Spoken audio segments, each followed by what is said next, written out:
on foreign policy matters, but I feel duty-bound, because so many of my constituents have signed the petition, and I have to say, first of all, to those who have, I do have sympathy with them, and they are entitled to do that. I'm talking obviously the petition against the state visit. As has been said, some of the things said by Donald Trump are extremely offensive. Actually, what concerns me is the points of substance, such as the ambiguity about NATO. That's where we should be worried.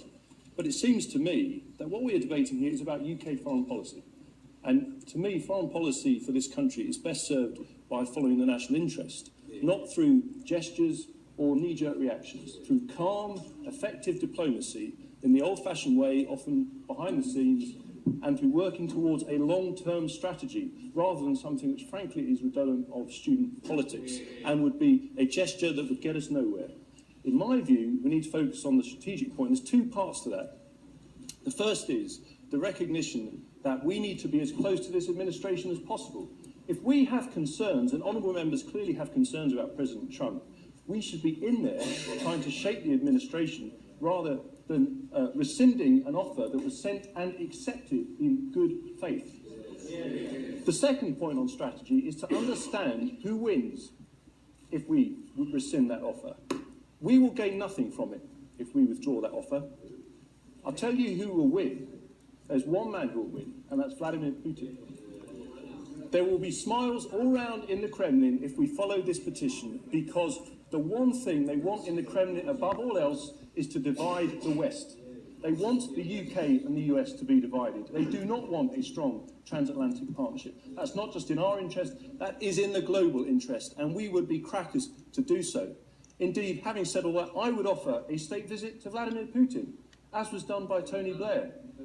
That's despite the fact that Russian Bear bombers are buzzing our airspace, that they have nuclear missiles pointed at us, that they pose this huge threat. That's precisely why we do it, because we want to influence the administration. We want to have... I'll give way to my honourable friend.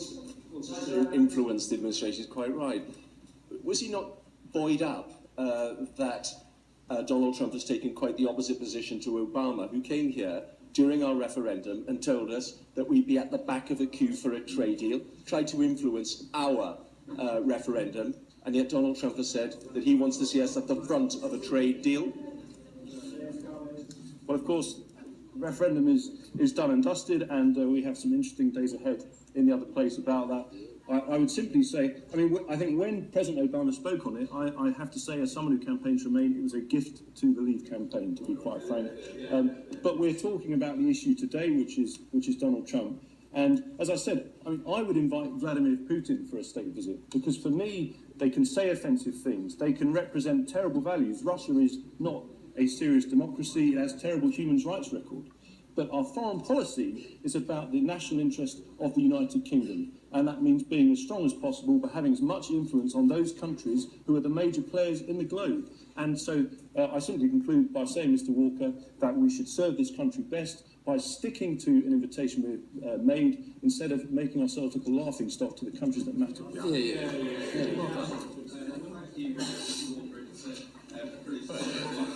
Today, and I want to thank my honourable neighbour and friend, the member for Newport West, for his opening to this debate and these two petitions. I am absolutely delighted, Mr Walker, that my own constituents, nearly 4,000 of them, have signed the petition arguing that Donald Trump should not be given a state visit, part of that 1.8 million across the country. And indeed, that has very much tallied with the concerns that I've had raised with me in person over recent weeks, and that I've also had from those who have contacted me directly about the matter. And it is ultimately for my constituents I speak in this place, and I know where they firmly stand on this issue. But I stand on this issue, Mr Walker, also because I am somebody who loves America. I love Americans. I have travelled to 25 of the 50 United States. My own grandfather was an American GI who came over in 1944 to help us fight the Nazis. We don't know much about him, but he was one of those who came over here. And I've walked, indeed, with honourable members opposite along the beaches of Normandy, along Omaha Beach and other places where the sacrifice of so many Americans was given in the service of the freedoms of Europe and our country.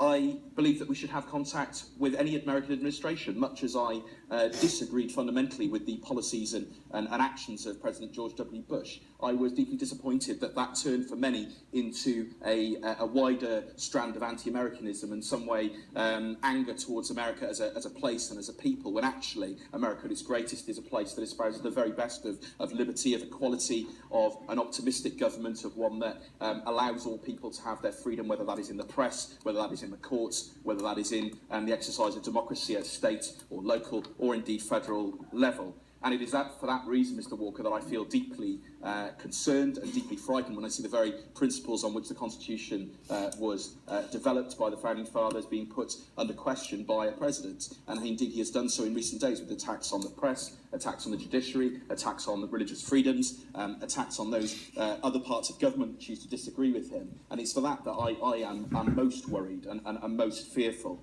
And I think we are right to be. I will happily give way. I thank my honourable friend for giving way. Would he not agree with me that this is as much about our Prime Minister as it is about the American President, and this apparent cozying up to people with questionable shared values or records or whatever we call them? Not only Trump, but Erdogan the day after, also Netanyahu we've seen recently. All this seems to have compromised our ability to be a critical friend.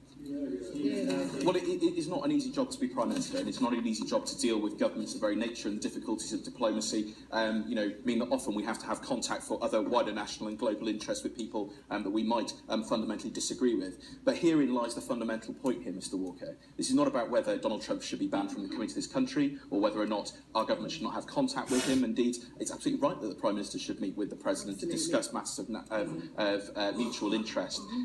But we choose who we honour.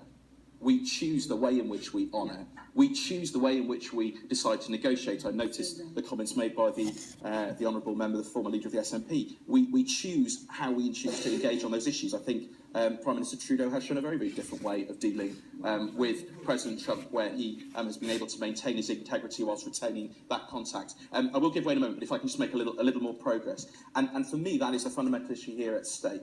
We have rushed into offering the palace, the mall, the razzmatazz, the champagne, the red carpet. Even if you are the ultimate pragmatist, then the matters of equality or standing against torture or standing against racism or standing against sexism didn't matter to you, even as the ultimate pragmatist, that is not a sensible negotiating strategy.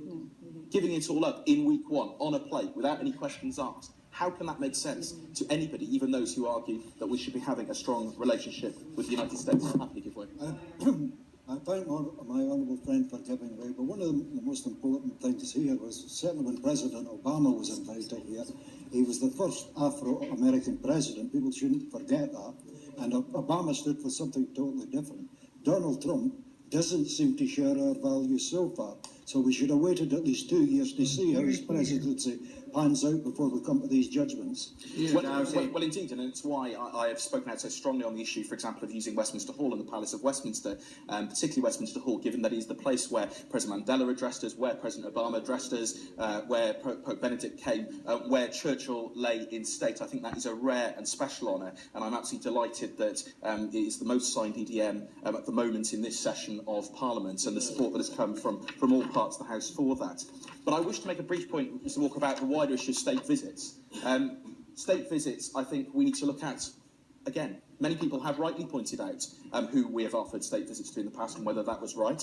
There were protests when President Xi was here. I have strongly disagreed with much of the way we seem to have formed over some of the monarchies in the Gulf. It doesn't mean we shouldn't have diplomatic relations with them. It shouldn't mean we shouldn't have strong relationships with them. But I have been quite concerned at the way we seem to have turned a blind eye on a whole series of issues. And I think we need to look very, very carefully at the way we choose to use what ultimately is a significant amount of taxpayers' money as well, with which governments, and looking again at the categories and the types of visits that we offer and the way in which those are offered. Indeed, many of us would now question whether or not Aung San Suu Kyi should have addressed us, given some of the concerns we have about the policies of the Burmese government at present. We can have great hindsight, but just because we've got things wrong in the past doesn't mean that we shouldn't get things right in the future. And I think, Mr. Walker, we have a special responsibility when it comes to the special relationship, when it comes to that relationship with our greatest ally and friend. We cannot accept the denigration of a free press, the denigration of a judiciary, the denigration of women, the denigration of religious minorities, the banning of refugees, the advocation of torture as the new normal. We cannot accept those things as the new normal. It wouldn't be acceptable from any country, but it certainly should not be acceptable from our greatest ally, and one of those countries which has frequently stood up in the world for the values of liberty, equality, democracy, and the rights and the equality of all before the law. And that is why we have a special responsibility, Mr. Walker, and it's why we have a special responsibility in this House to speak out. Mr. Walker, I have great faith, ultimately, in the American Constitution, the way it was set up. James Madison in 1788 said, "An elective despotism was not the government we fought for, but one in which the powers of government should be so divided and balanced among the several bodies of magistracy as that no one could transcend their legal limits without being effectively checked and restrained by the others." We too, Mr. Walker, should check and balance our ally, offering up a state visit and offering up all those honours in week one of his already turbulent presidency is not the way to do that. The Right Honourable Sir Simon Burns.